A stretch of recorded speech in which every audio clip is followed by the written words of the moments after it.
E eu queria convidar você a abrir a tua Bíblia no livro do Gênesis, acessar a Bíblia. Não estou vendo ninguém abrir, só acessar. E a gente está indo para o quarto episódio da série Amadurecer. Amadurecer com S. Se tornar alguém maduro.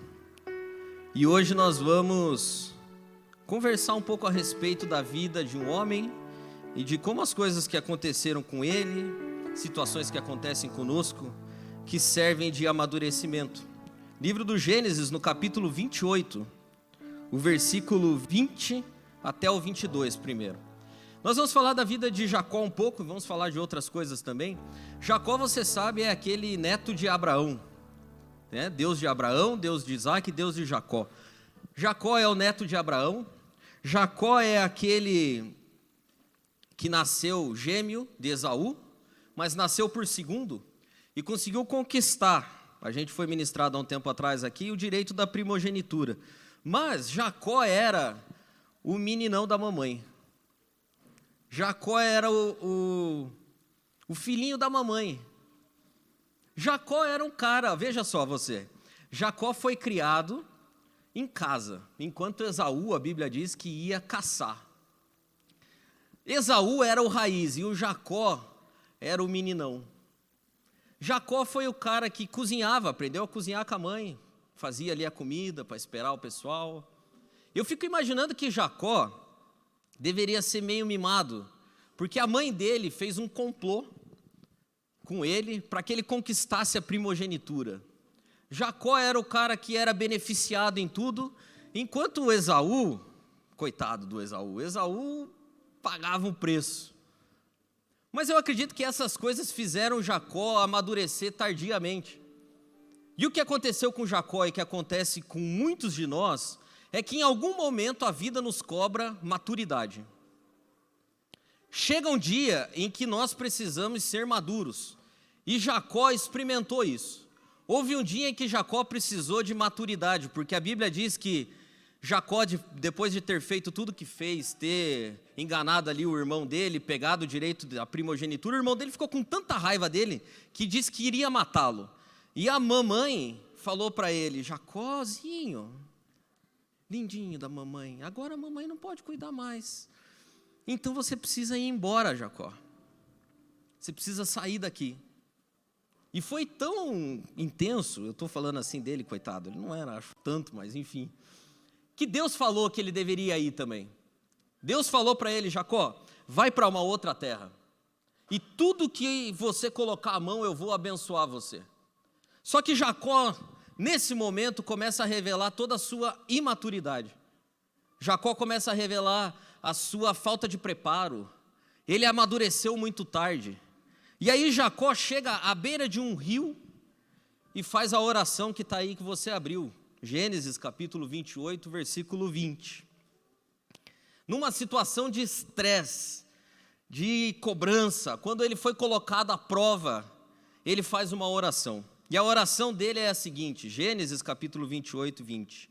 E Jacó fez um voto, dizendo, aqui no meu esboço está até marcado em vermelho, se, perceba a palavra, se Deus for comigo e me guardar nessa viagem que faço, e me der pão para comer, e vestes para me vestir, e eu tornar em paz a casa do meu pai, o Senhor me será por Deus.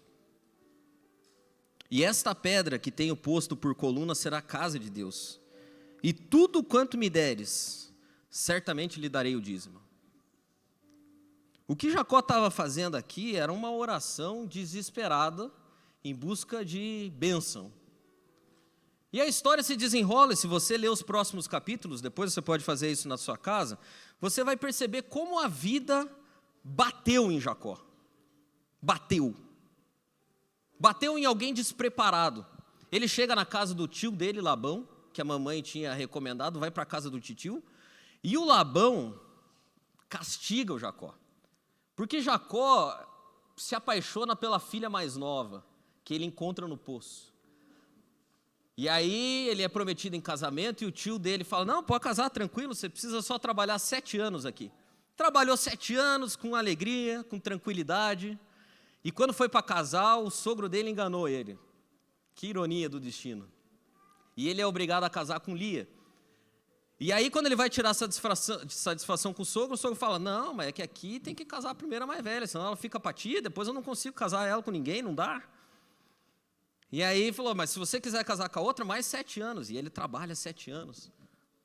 E aí Deus começa a abençoar ele, as coisas que ele faz prosperam. E cada dia mais Deus revela que estava com ele, que as coisas que haviam prometido eram verdades. Até o dia em que Deus fala, Jacó, acabou teu tempo aí, meu amigo. Agora está na hora de você voltar. Voltar para a casa do seu pai, para a terra do seu pai. Pega todo mundo e volta.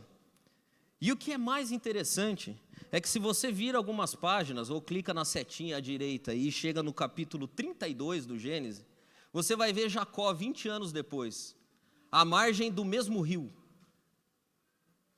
que ele tinha estado, em que ele tinha feito o voto.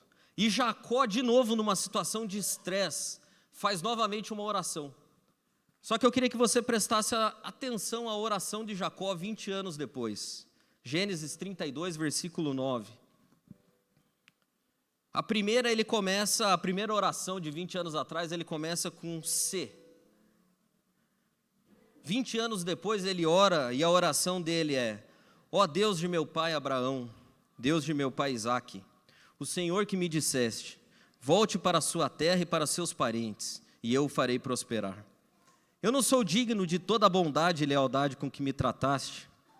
Quando atravessei o Jordão, eu tinha apenas um cajado, mas agora eu possuo 2 caravanas. Livra-me, rogo-te, das mãos do meu irmão Esaú, porque tenho medo que ele venha nos atacar, tanto a mim como as mães e as crianças. Pois tu prometeste, esteja certo de que eu mesmo farei prosperar.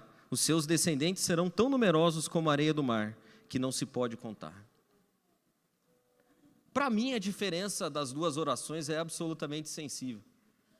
Primeiro, a gente tinha alguém imaturo, que achava que podia dizer para Deus, se o Senhor fizer, se me der, se eu tiver comida, se eu tiver roupa, se eu for bem, se eu, então o Senhor será o meu Deus.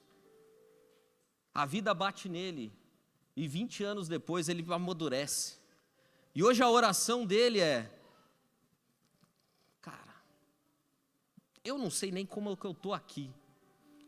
Eu passei esse rio 20 anos atrás com um cajado na mão, e agora tem 2 caravanas aqui.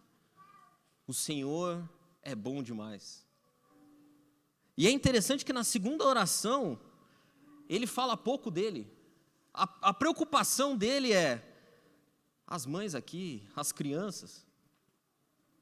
É alguém maduro. É alguém que aprendeu a viver. E hoje vive bem. Porque apesar da situação ser de estresse e de preocupação,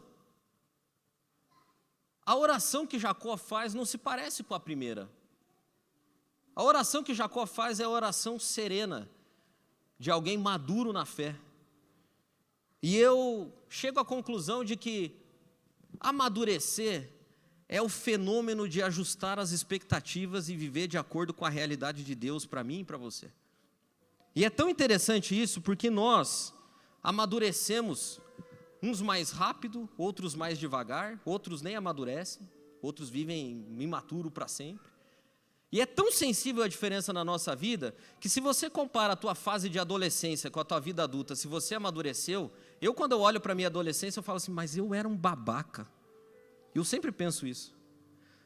Quando eu relembro as coisas que eu fazia na adolescência e a forma com que eu pensava, a conclusão que eu chego é que eu era um grande babaca. E eu fico pensando assim, as pessoas que viviam à minha volta me achavam um babaca também, porque não é possível uma pessoa desse jeito não ser um babaca.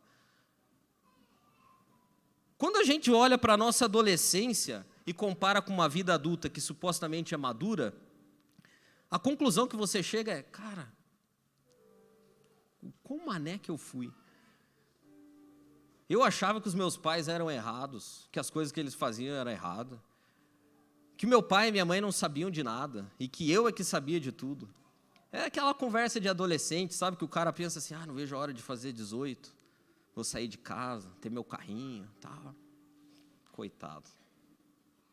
Eu tenho uma dó de você que pensa isso, porque você vai perceber que a vida não é assim. Vou fazer 18, vou sair de casa, vou comprar meu carrinho, vou... Babaca. Porque essa não é a vida não é assim. E a falta de maturidade tem um problema. A falta de maturidade mina todos os relacionamentos que você coloca a mão. E o grande problema nosso é que a idade, como já foi dito aqui, não é sinônimo de maturidade. Jacó aprendeu a ser maduro do pior jeito possível, apanhando. Só que eu e você não precisamos amadurecer à base de pancada, nós podemos amadurecer à base de sabedoria. E a Bíblia é repleta de sabedoria. E eu queria ver com você 3 palcos em que a maturidade faz estragos. O primeiro palco de um relacionamento em que a maturidade faz estrago é no relacionamento com Deus. Porque eu e você enxergamos Deus. Todo mundo tem um conceito a respeito de Deus e se relaciona com Deus a partir desse conceito. Então a gente acha assim, imaturos, né? A gente acha assim, se Deus fizer aqui, eu vou prestar culto. É tão doido isso que eu fico imaginando como que Deus reage a isso. Deus deve pensar, puxa vida, eu vou ter que fazer, porque sem o culto do fulaninho, não consigo viver. Se esse fulaninho não for ao culto domingo, cantar 3 músicas, ouvir uma pregação, abraçar alguns irmãos, puxa, eu não sei como vai ser minha semana. Então, só me resta me render ao fulaninho. Gente, a gente ri quando coloca assim, mas lá no fundo a gente se relaciona com crédito e débito com Deus. Como se aquilo que a gente estivesse fazendo para Deus fosse computar bênçãos que não seriam computadas de outra maneira. E é isso que Jacó está fazendo, e é tão louco o que Jacó fez aqui, porque se você vai ler o versículo que a gente leu mais completo, Gênesis 28, quando Deus fala para ele que ele deveria sair da terra que ele estava, Deus disse o seguinte, cara, vai para lá que eu vou te abençoar. E abençoou ele. E quando Deus manda ele voltar, Deus também abençoa. O capítulo 28 tem várias coisas que Deus fala para Jacó. Deus diz o seguinte, eu dou a você e aos seus descendentes a terra que você está dormindo. Depois Deus diz também, eu vou sempre estar com você e o protegerei aonde você for. Depois Deus diz para Jacó, eu vou trazer você de volta a essa terra. E por fim, Deus diz o seguinte, até que eu tenha cumprido tudo o que eu prometi, eu nunca vou deixar você. E Jacó sabia disso. Jacó ouviu isso. E Jacó chega na beira do rio e o que ele faz? Se o Senhor for comigo. Para. Se o Senhor me der roupa para vestir e comida para comer. Sabe que a gente se desespera na maior parte das vezes porque a gente não consegue lembrar e não consegue perceber que Deus falou coisas a nosso respeito e o que Deus disse é garantido. Há alguns anos atrás aconteceu um fato que me marcou demais e eu estava lembrando disso essa semana. A Maria, ela era tão fofinha, que ela tinha cortado o cabelo recentemente com uma franjinha, ela tinha umas bochechinhas, que saudade daquela Maria. Ela, ela tinha uns 4 anos, 3 anos e pouco. Ela tinha acabado de começar na escola, fazia pouco tempo que ela estava na escola, com aquela franjinha, aquela carinha. E eu nunca esqueço, porque era eu que pegava ela todos os dias. E houve um dia em que eu me atrasei muito, assim, me atrasei mais de hora do horário habitual que eu pegava ela. E eu não esqueço da cara dela no dia que eu cheguei na porta da escola, ela já estava mais ali na frente, assim, porque já tinha meio que todo mundo indo embora, só estava a mulher lá me esperando para pegar ela. E eu não tinha avisado nada na escola. E eu cheguei na porta da escola e ela estava com um olho desse tamanho, assim, uma cara de espanto. Acho que ela pensou, me esqueceram aqui, né? Aí ela entrou no carro, não falou nada, a gente virou a primeira quadra, virou a segunda. Aí ela falou assim, eu sabia que você ia vir me buscar. Foi a primeira palavra dela. Eu sabia que você ia vir me buscar. Ela parou um pouquinho. É porque você sempre me busca. E por que eu estou contando essa história? Porque um relacionamento maduro com Deus É a Maria aos 3 anos e meio. Eu sabia que você ia vir, porque você sempre vem.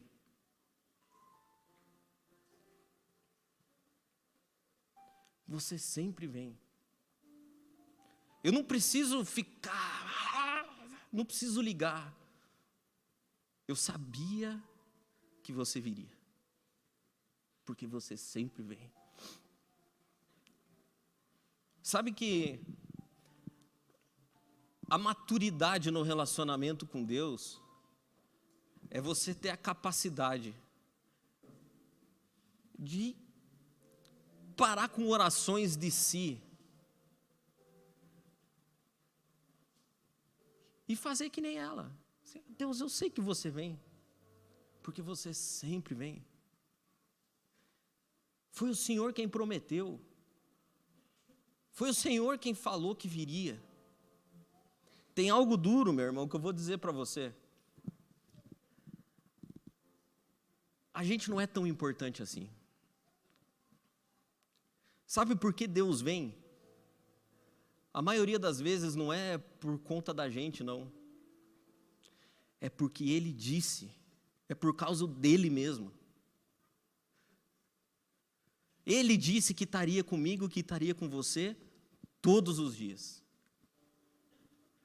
Às vezes não é por nossa causa, a gente acha que a gente é o centro do universo, mas não é. Deus tem compromisso é com a palavra dEle mesmo. E se Ele falou para mim e para você que Ele estaria com a gente, Ele vai estar. Aí você é quem escolhe, se chega na beira de um rio e começa com um monte de sês, ou se você chega na beira do mesmo rio e fala assim, Deus, eu não tenho nem explicação para as coisas que aconteceram comigo. A única explicação que eu tenho é o Senhor, porque o Senhor disse que faria. Isso é uma fé madura. A fé madura não tem sês. É como se a fé madura é a fé do Abacuque. A fé madura tem ainda que. Ainda que o meu irmão me mate, ainda que não hajam vacas nos currais, ainda que a oliveira não produza fruto, eu não me importo, porque eu sei que o Senhor está comigo em todo o tempo. E é por conta do que Ele disse que eu não preciso ter medo, eu não preciso ficar desesperado, eu não preciso sapatear, eu não preciso bloquear. A minha vida está guardada nele. E é por isso que eu creio. Foi isso que aconteceu com Jacó. Foi isso que Jesus tentou explicar para os discípulos no Sermão da Montanha. Eu separei uma tradução aqui. Jesus no finalzinho, Mateus capítulo 6, do 27 ao 34, ele começa a oferecer o guia da maturidade no relacionamento com Deus. E eu acho fantástico o jeito que a Bíblia, a Mensagem, traduziu aquele versículo famoso do 33. Buscai primeiro o reino de Deus e a sua justiça, e as demais coisas vos serão acrescentadas. Foi traduzido assim: orientem a sua vida de acordo com a realidade, a iniciativa e a provisão de Deus. Não se preocupem com perdas, e descobrirão que todas as suas necessidades serão satisfeitas. Não se preocupe com perdas. Oriente a sua vida com base na realidade de Deus. Qual é a realidade de Deus? Ele está com a gente. A provisão vem dEle. E é compromisso dEle. Não importa, não tem como você mudar isso, é compromisso dEle. Aí o 34 ele arremata dizendo: prestem atenção apenas no que Deus está fazendo agora, e não se preocupe quanto ao que pode ou não acontecer amanhã. Quando se depararem com uma situação difícil, Deus estará lá para ajudá-lo. Isso é uma fé madura. Que você não perca a capacidade de, num momento de desespero completo, quem sabe você fique com o olho desse tamanho,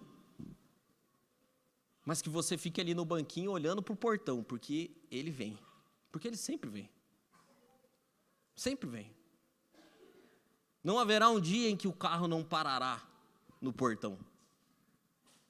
Eu desafio você a me trazer alguém aqui e falar assim: esse aqui é um justo e foi desamparado. O dia que você conseguir fazer isso, eu paro de pregar. Não existem justos desamparados. Não existem pessoas de fé madura desamparados. Não existe. Porque Deus sempre vem. Porque Ele disse que viria. Não tem a ver comigo, não tem a ver com você, tem a ver com Ele e com a palavra dEle. E a palavra dEle não muda. Quer ver o segundo palco em que imaturidades fazem estragos? É no relacionamento conjugal, familiar. O relacionamento familiar, conjugal, talvez é o palco em que a maturidade faz mais estragos. Porque nós somos pessoas totalmente diferentes, com gostos diferentes, com expectativas diferentes, e essas pessoas se casam. E aí a coisa fica difícil, porque num relacionamento familiar é complicado. Eu me lembro quando eu casei. Eu sempre falo isso, porque eu casei muito cedo. Quando eu casei, eu tinha pouco menos de 20 anos, faltava um pouquinho para eu fazer 20 anos. E eu casei saindo da casa, eu não saí da casa da minha mãe, eu saí da casa da minha avó para casar. Então você imagina. A minha avó era uma senhorinha de 1,5 m, assim, ela tinha esse tamanho, bem gordinha. E eu, com 19 anos, faltando meses para me casar, um dos programas preferidos da minha avó era ir para o centro, comprar uma sacola de doce para levar para o Tiquinho. Eu era pior que o Jacó. Que eu não era nem o garotinho da mamãe, eu era o garotinho da vovó. E aí eu casei. E quando você casa, aí a Cissa tinha uma realidade totalmente diferente. A vida dela era outra vida, né? Era outra vida. E aí a gente casou. E quando a gente casou, eu tinha expectativas, e ela também. E é engraçado que geralmente quando a gente casa, as expectativas do outro nunca é a mesma da nossa. Que se for a mesma da nossa, é fácil. Mas as expectativas dela com relação ao marido era, sei lá eu o quê, mas era totalmente ao contrário do que eu era. E eu também, eu achava que a minha esposa era minha avó numa versão mais jovem. E aí, meu amigo, a coisa complica. Complica muito, porque não é fácil. Não é fácil. E a Bíblia tem uma história interessante com relação a relacionamento conjugal. E aí eu falo mais para os homens, porque os homens são piores nessa parte. A Bíblia conta a história que Davi, logo que Samuel morreu, Davi fugiu, porque todo mundo queria matar ele. E ele estava fugido, e ele ficou numa terra perto de Carmelo.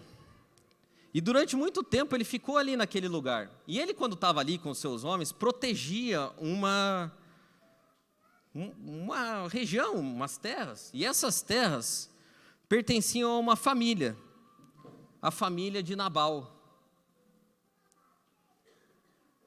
E 1 Samuel capítulo 25, 3, descreve essa família. Olha que coisa terrível, imagina você ser descrito dessa forma. Olha como é que a Bíblia descreve a família.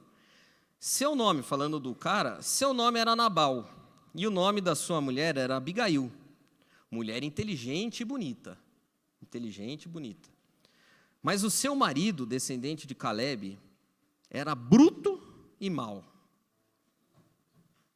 Já pensou? A mulher era um doce, inteligente, bonita, e o cara era um babaca. E Davi fica ali por um tempo com aqueles caras. Fica ali protegendo a região, cuidando, tal, ajudando nos serviços. Até um dia em que chega a época de tosquear as ovelhas. E aí Davi, sabendo que nessa época era comum fazer uma festa, e tinha comilança, e tinha tudo, manda os seus mensageiros falar com Nabal. Fala assim, a gente está aqui ajudando, tal, né? Separa um pouco aí para mim, para o meu pessoal, deixa a gente participar da festa.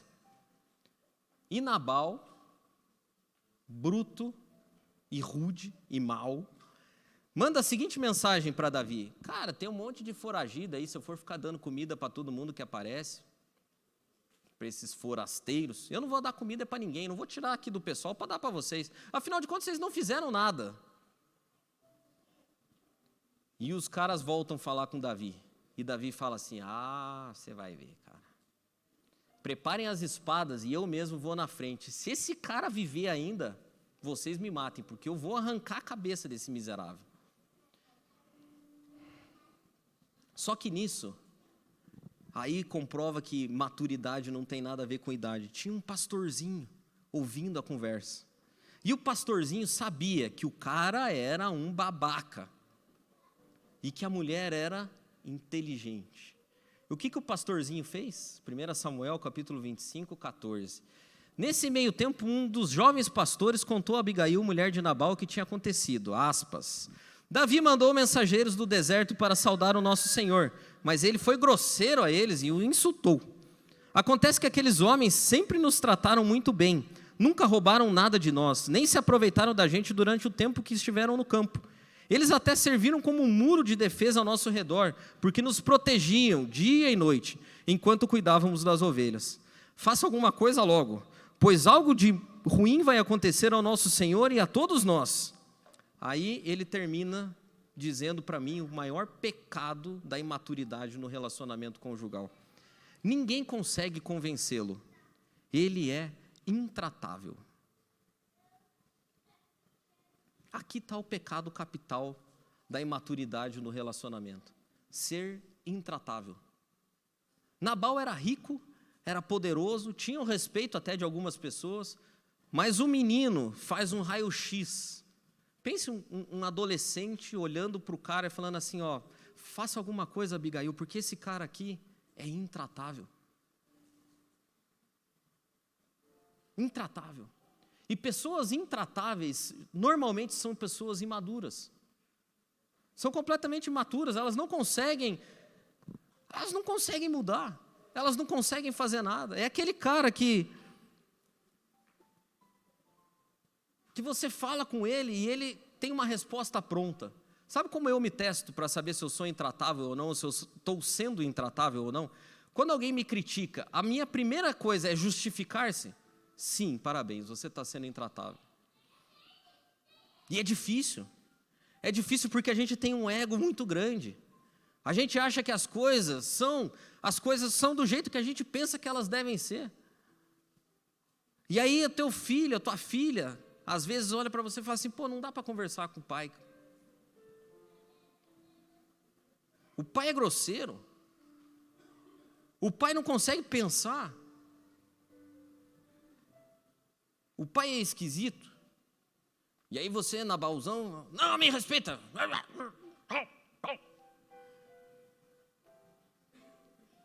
A coisa é assim mesmo.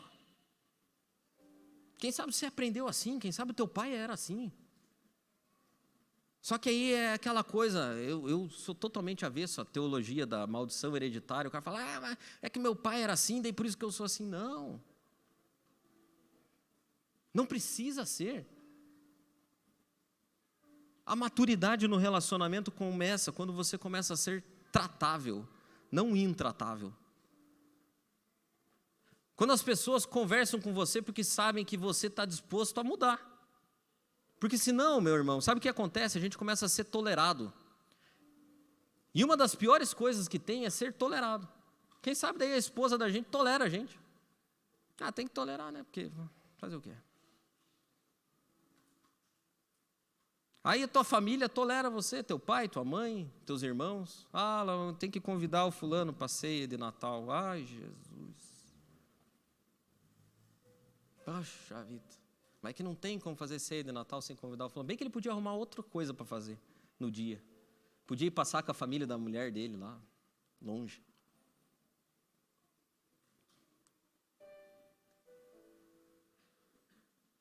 É porque a gente não consegue amar profundamente, porque a base de todo relacionamento maduro é o amor.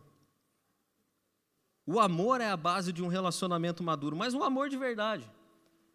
Porque chega uma hora que a nossa imaturidade vai ser colocada à prova no relacionamento conjugal, e não é no começo. No começo é a fase da curtição. Você releva, tal, é tudo beleza.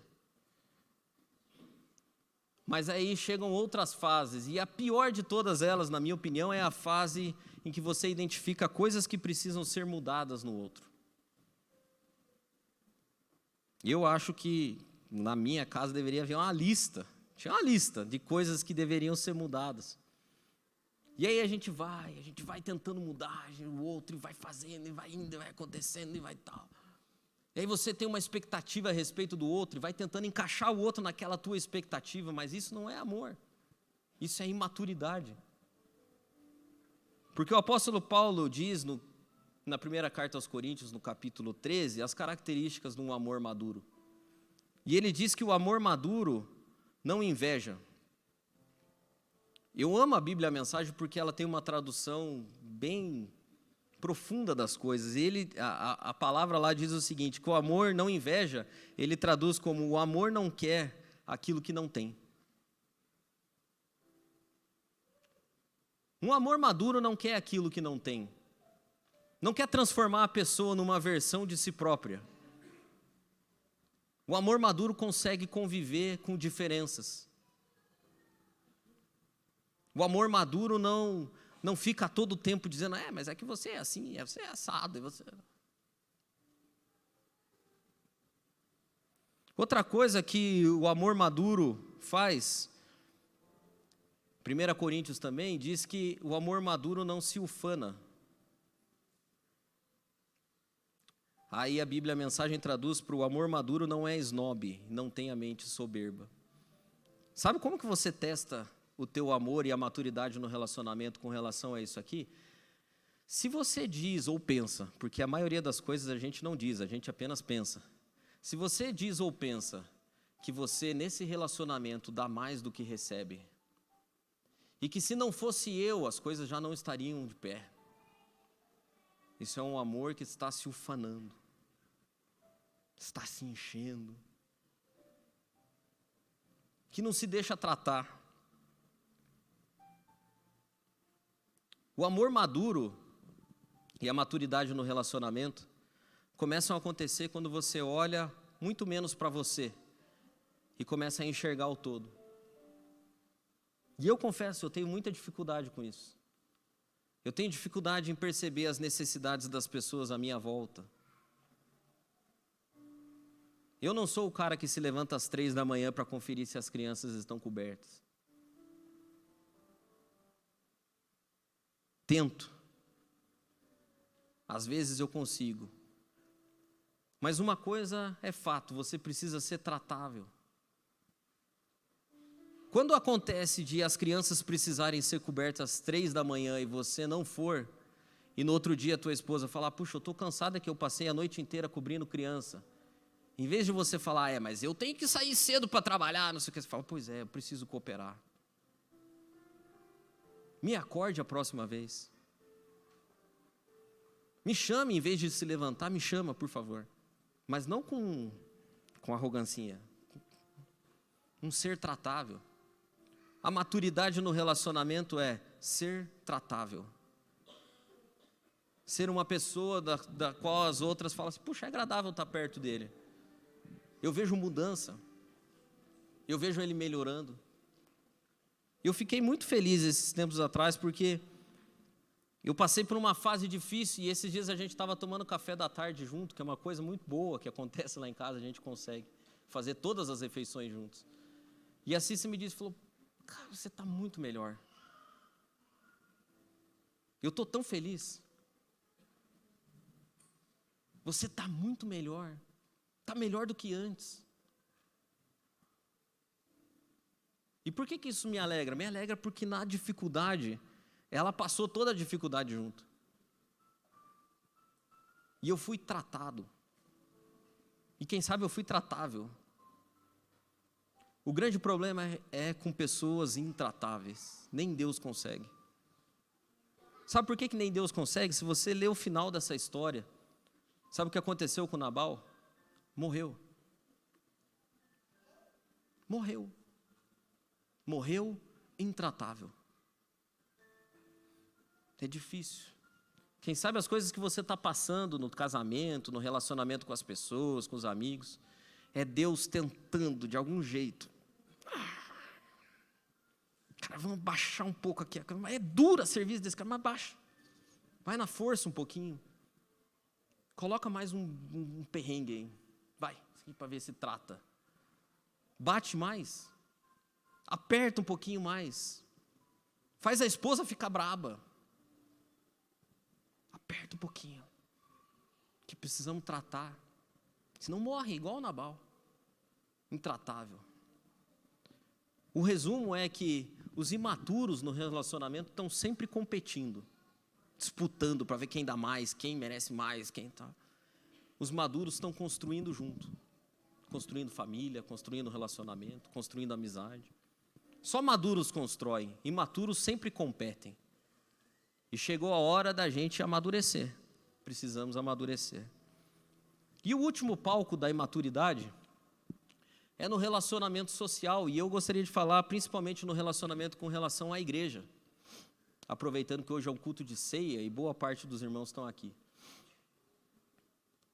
A Bíblia diz em 1 Coríntios capítulo 13, versículo 11, o que é o texto áureo da nossa série. Quando eu era menino, eu falava como menino, sentia como menino e discorria como menino. Mas, logo que cheguei a ser homem, acabei com as coisas de menino. Na igreja a gente precisa disso. E talvez a maior diferença entre um menino e um homem, ou entre um imaturo e um maduro, seja o fato de que imaturos não assumem responsabilidade. Pessoas imaturas não assumem responsabilidade, em lugar nenhum. Não assumem responsabilidade em casa, não assumem responsabilidade na igreja, não assumem responsabilidade no trabalho. Elas estão sempre reclamando quando alguém tenta colocar qualquer tipo de responsabilidade em cima deles. E hoje, meu irmão, desculpa o desabafo, mas se você quer irresponsabilidade, está cheio de lugar para você ir. De preferência, encontre uma igreja bem grandona, enorme, em que ninguém nem perceba que você está lá. Porque comunidades como a nossa são comunidades de pessoas maduras. A gente não tem aqui como ficar servindo você. Esses dias eu estava conversando com um amigo que mora nos Estados Unidos e ele estava falando da igreja dele lá. Eu falei, nossa, cara, será que você não tem uma filial do MAP em Tampa? Porque os problemas são sempre os mesmos, porque as pessoas são sempre as mesmas em todos os lugares. Os imaturos estão sempre prontos a tomar coisas, mas eles são absolutamente tardios em oferecer qualquer coisa. É a pessoa que se senta aí nesses bancos e fala assim, louvor hoje estava bom. Pregação, mais ou menos. Quem sabe poderia ter tido mais eloquência, ou falado uma palavra mais agradável, ou buscado entender melhor as nossas necessidades e falasse de coisas atuais. E há na Bíblia uma história que revela muito bem como funciona a questão da maturidade e da imaturidade no relacionamento com a igreja. Ela está no livro de Atos, no capítulo 4, a partir do versículo 32. Ela conta a história de um cara maduro dentro da comunidade. O nome dele era Barnabé. Barnabé era um cara maduro. E Barnabé, vendo as coisas que aconteciam dentro daquela comunidade que tinha acabado de nascer, a Bíblia diz que Barnabé toma uma decisão. Ele vende uma de suas propriedades, ou talvez a sua propriedade, eu não sei se ele tinha outras. Ele vende aquilo, pega o dinheiro e coloca aos pés dos apóstolos. Ninguém mandou ele fazer isso. Ninguém pediu para ele fazer isso. Ninguém insinuou que ele deveria fazer isso. Ninguém supôs que ele deveria fazer isso. Ninguém, pelo menos não tem relato, havia feito isso ainda. Não tem relato de ninguém fazendo isso. A Bíblia diz que ele, espontaneamente, vendo as coisas que aconteciam e as necessidades, vendeu a propriedade e colocou aos pés dos apóstolos. E foi uma bênção. Termina no versículo 37 dizendo que as pessoas começaram a fazer isso. Aí você vira uma página e vai para Atos capítulo 5. Aí a Bíblia começa, é fantástico a história, porque aqui o paralelo é inevitável. A Bíblia começa o capítulo 5 do livro de Atos dizendo assim, Ananias e Safira também venderam uma propriedade. Contou tudo que o Barnabé tinha feito e aí, ponto, vamos abrir uma outra história, Ananias e Safira também venderam a propriedade. E aí a Bíblia diz que o Ananias e Safira falaram assim, mas vamos levar só um pedaço, vamos levar um pouquinho. E vocês conhecem a história, sabe que eles chegaram lá e Pedro moeu eles. Deu uma camaçada de pau neles e eles ainda morreram. Mas o problema aqui, e aí tem uma história de honestidade, de integridade, de tudo, mas se você for um leitor mais atento, você vai perceber uma outra coisa, que fala muito com a gente na questão da maturidade. Você vai perceber o fator compromisso aqui. Barnabé tinha compromisso com a comunidade. Ele espontaneamente vendeu e fez o que precisava ser feito. Ananias e Safira faziam parte da vibe. Eles queriam fazer parte. O pessoal está todo mundo vendendo aí uma propriedade, depois eu vou vender também. Vamos lá, fazer...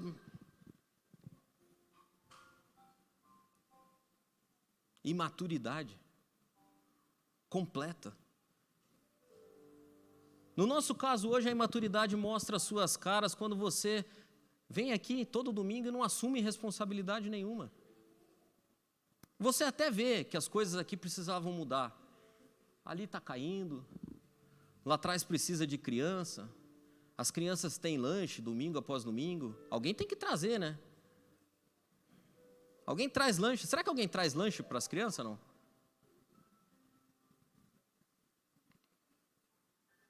Mas não. Às vezes a gente vive como adolescentes aqui. E desculpa, irmão, mas hoje é o culto de ceia. E Deus procura cristãos maduros. Se você quer viver na imaturidade, não é o seu lugar aqui. E não é porque nós somos bons, não, é porque a gente tem muita necessidade. Aqui a tua imaturidade fica estampada, parece que colocaram no jornal.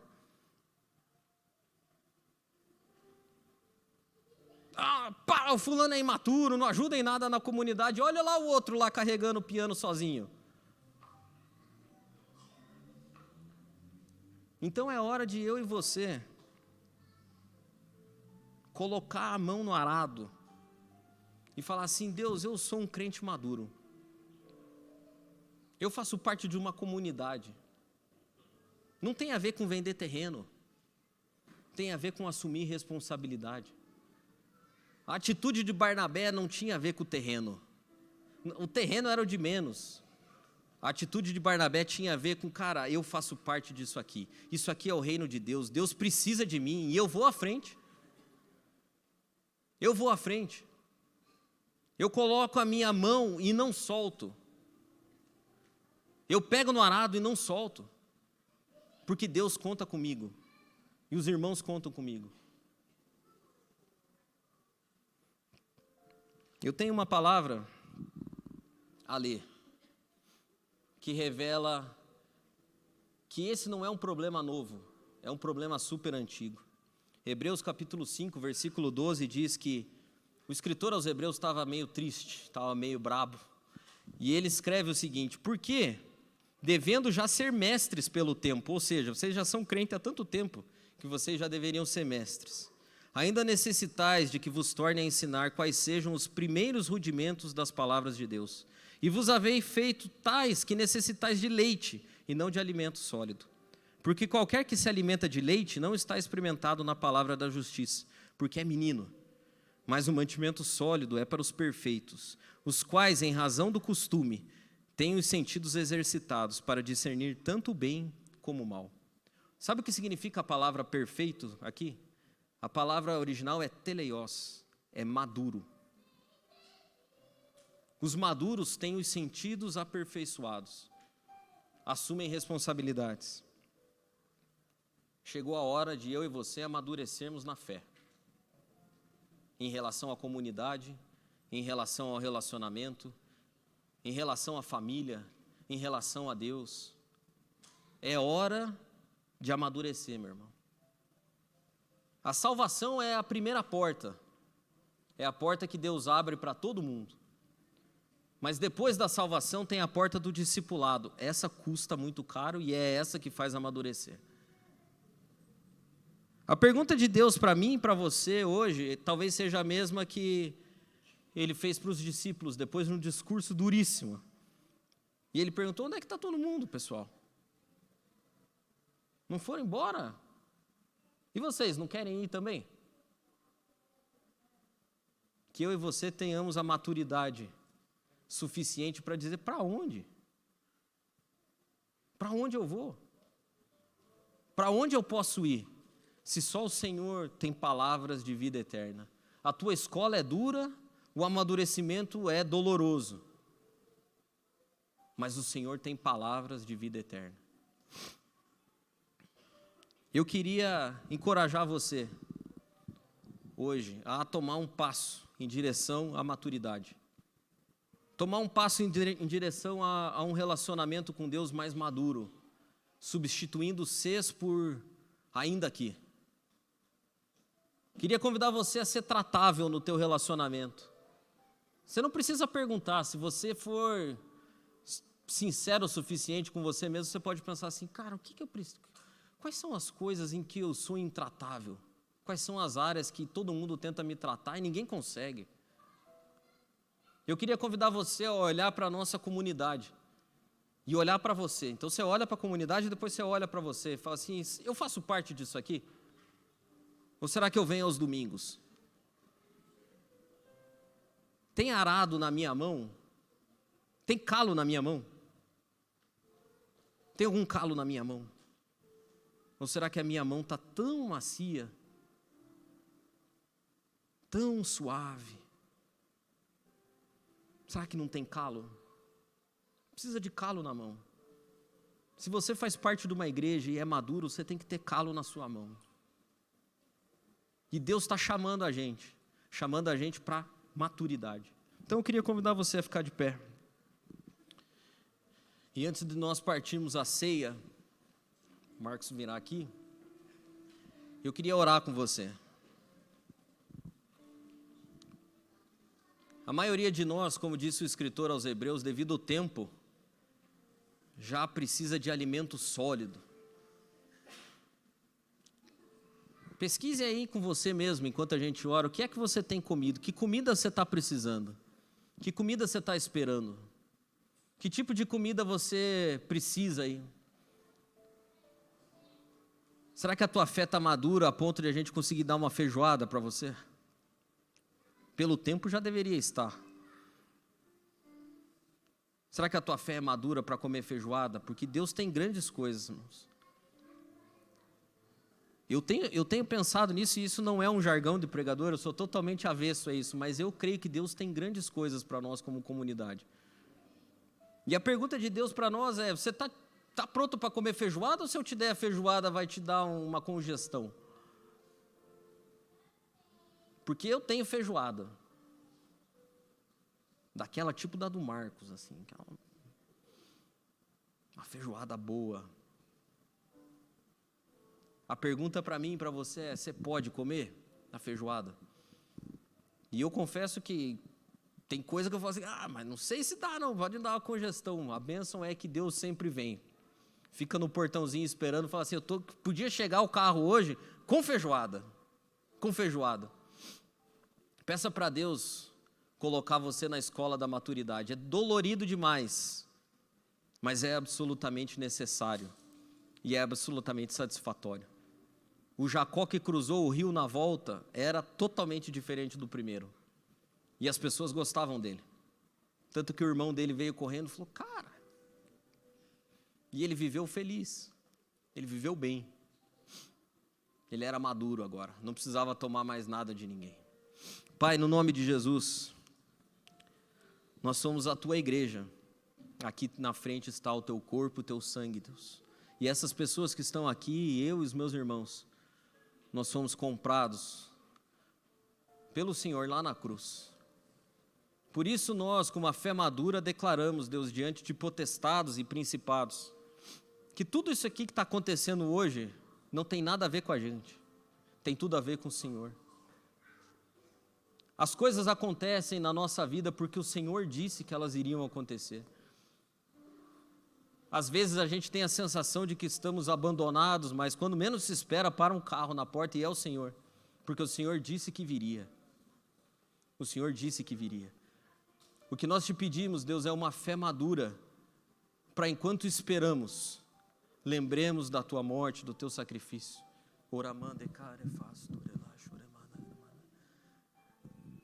Lembremos de cada uma das tuas palavras, Deus, que disse que estaria conosco.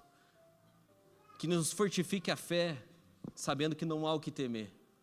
Que a gente amadureça, Deus, nos relacionamentos e não morremos intratáveis, mas que a tua boa mão, Deus, que às vezes nos repreende, curve as nossas colunas, Deus, até que a gente aprenda. É tão dolorido passar, Senhor Deus, pela tua escola e pelo deserto que o Senhor nos leva, mas ao sair de lá, Senhor, sempre saímos melhores. Por isso a gente não precisa ter medo, porque o Senhor está conosco. Nos ajuda a assumir a nossa parcela de responsabilidade, Senhor. Que hajam calos nas nossas mãos. Que a gente lance a mão no arado, Senhor Deus, sem que ninguém precise ficar mandando, porque somos maduros espiritualmente. E se tudo isso acontecer, Deus, eu sei que o Senhor tem uma comida para nós. A pergunta não é se o Senhor virá com ela, a pergunta é se estamos prontos. Então nos faz prontos, Espírito Santo.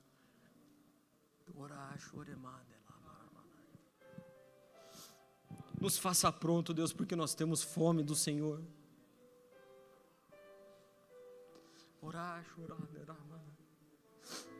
Nós temos fome da Tua presença, Senhor, temos fome da Tua manifestação, e eu sei, Deus, que o Senhor está pronto para fazer, mas nos prepara, Espírito Santo, para que a glória nos encha, Pai, nos amadurece, para a glória do Teu santo nome, amém.